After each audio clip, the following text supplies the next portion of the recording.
Hi and welcome back to the channel. Thank you so much for clicking into this video. Today I am going to teach you how you can fix the Valorant error code 29. So make sure that you stay until the very end of the video so you won't miss any important step or information that I am going to show you. So let's get on it. So first, the Valorant error codes 29 is a common problem that players face when trying to load into a game. After a match is found, the game tries to load the player to the lobby with an error message saying that the player failed to connect to the platform. So this issue is usually tied to network issues, and there are a few ways to work around the issue. So if you're running into the error code 29 in your Valorant, here are the few fixes they should try to resolve the issue.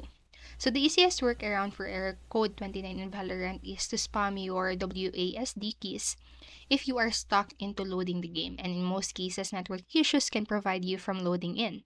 But the game thinks you are AFK and removes you from the game after a while. Pressing your movement keys can sometimes help you load in, so you should do this only as an attempt to prevent getting disconnected from the game. So then here are some fixes.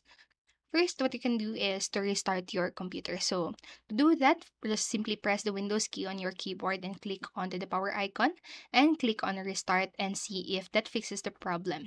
And if it didn't, you can go ahead and do this run here, which is to restart Riot, Vanguard, and Valorant. So to do that, just exit the Valorant and right click onto your taskbar and click on the task manager and search for the Riot Vanguard and other processes starting with Riot. And after, just click on all of the Riot processes and click the end process, and you can now start Valorant. Doing so, next, what you can do is to flush DNS. So your temporary network files may be causing issues that you should clean the cache to see if it helps. To do that, press the Windows key on your keyboard and type the command prompt and hover onto the first app result. Click on to the run as administrator and see if whether to allow command prompt make changes to your computer.